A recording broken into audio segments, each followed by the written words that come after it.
Hey YouTubers, you got some scrap wood just laying around the garage like I do? Well, let's put something together. We're going to do some home decor projects together. Stay tuned.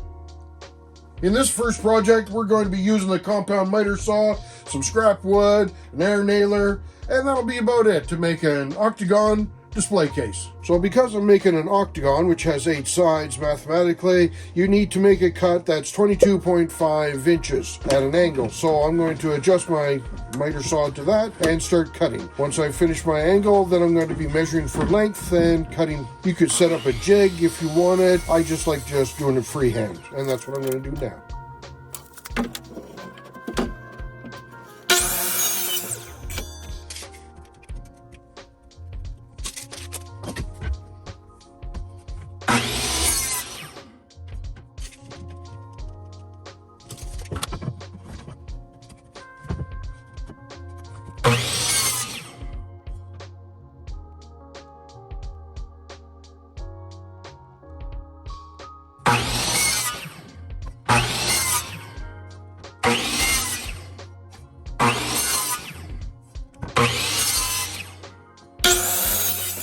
Now I'm going to lay out my 8 sides to the octagon.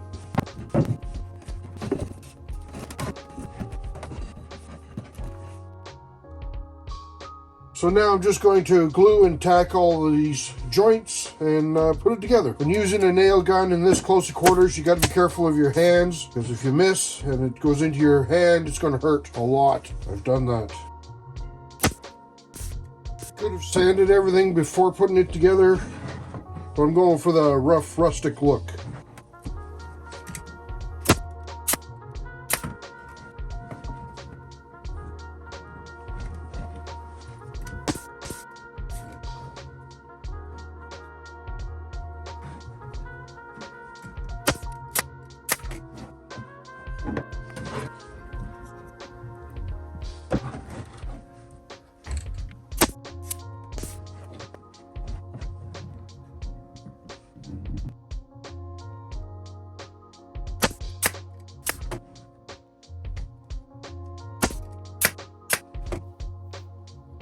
Now, with the last couple of pieces, I'm going to build the shelving for inside the octagon.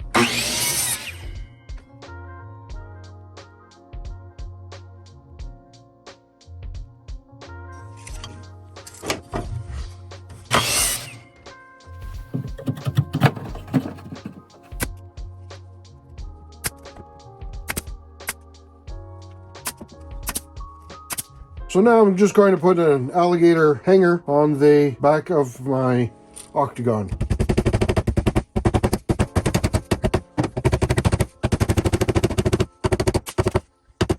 So you don't want to hammer it down too tight, because then the teeth won't work in underneath. Our second project is just going to be a simple storage box that you can use anywhere in your house. So now I'm going to remove these nails. I could have ground them off like some of the other boards, but I'm going to knock these ones out.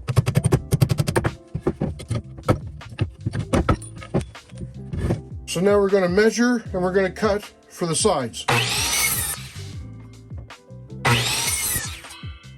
So now I got my sides. I'm going to measure the width of this box, and I'm planning on making this box for the back of the toilet. So I got myself standard issue roll of toilet paper. So that'll give me my approximate width. Make sure I've got an aerosol can that'll go in there as well, or other some smelly thing. That should do pretty good. Measure for the approximate width. And I'm looking at, if I go with 7 inches, I'm not going to rip up my toilet paper before I get a chance. So, yeah, let's go with 7 inches wide on the outside. That's what I'm going to go for.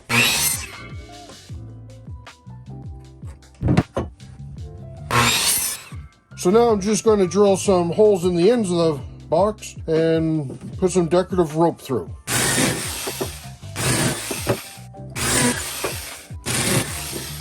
Alright, I'm just going to lightly sand the wood down because nobody likes slivers in their toilet paper. So I'm going to make sure I sand this down a little bit.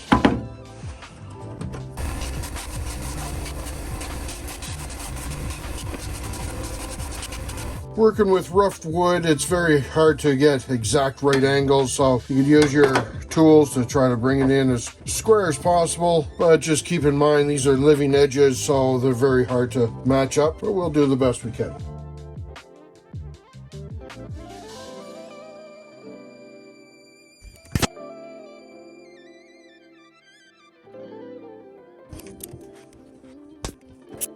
So now it comes time to put a bottom on our box. You could use another piece of wood, but again, you're adding more weight to the box. We're trying to keep it as light as possible and as functional as possible. So now I'm going to cut out this hardboard. I'm just going to measure the size. I don't want my hardboard coming right to the edge. I want it hidden a little bit so it'll almost appear that the box is floating. So I'm looking at about 6 3/4. Let's go with 6 3/4, and that'll keep the box, the hardboard, in just a little bit on each side. The width and now my length. Again, I want to use that same rule. In just a little bit. I don't want them in too far, just enough to hide it. So now I'm going to use a chalk line. You can get a chalk line from any construction shop, store, utilized normally on roofing materials. They come in different colors. You got your blue, you got red, but I'm going to utilize it here on this project.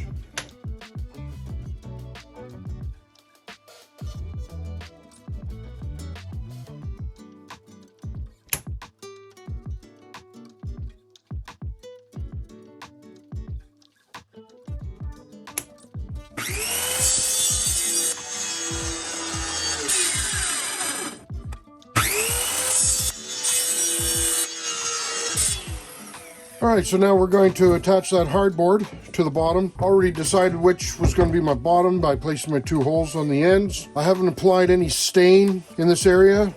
And in the previous video I talked about how glue doesn't work well with the stained area, so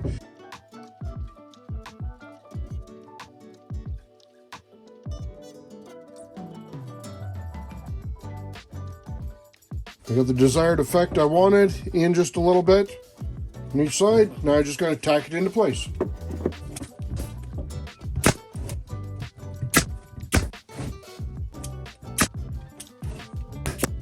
So just to finish off the bottom, sometimes your tacks or your nails can stick out a bit, and if you're setting it on top of a cabinet, it can easily scratch the cabinet. So you're just going to want to add some little buffers there, some little felts. And you can make them as big as you want or as small as you want. It's just something to put in the corners.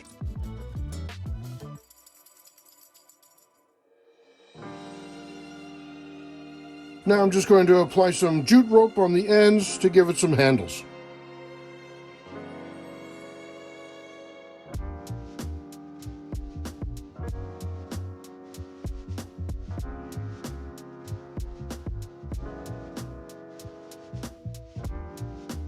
If I was staining this, I would stain it now.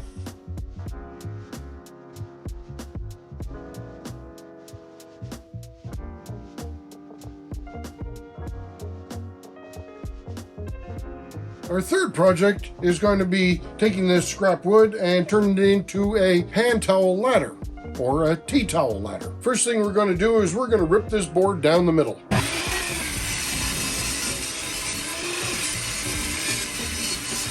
So each side of this ladder is going to be 16 inches long. So now I'm going to cut for length.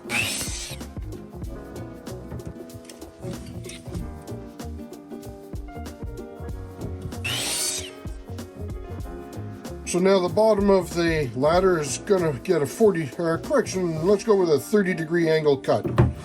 So I'll just change that on my saw and make that happen.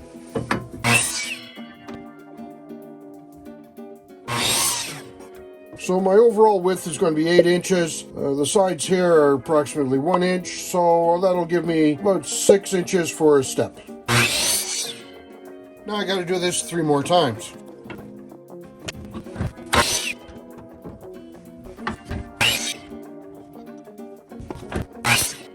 Alright, I've got all my pieces laid out. I'm now going to sand it, paint it, and you'll see it all when it's done. So I've got these glued and braced into place, and I could use my air nailer to nail it in, but there's a bit of a hazard trying to put your nail in.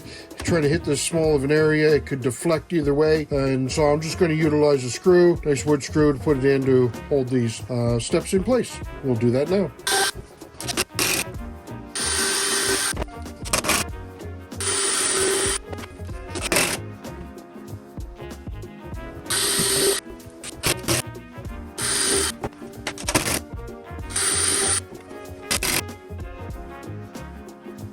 I had a lot of fun with this scrap wood project.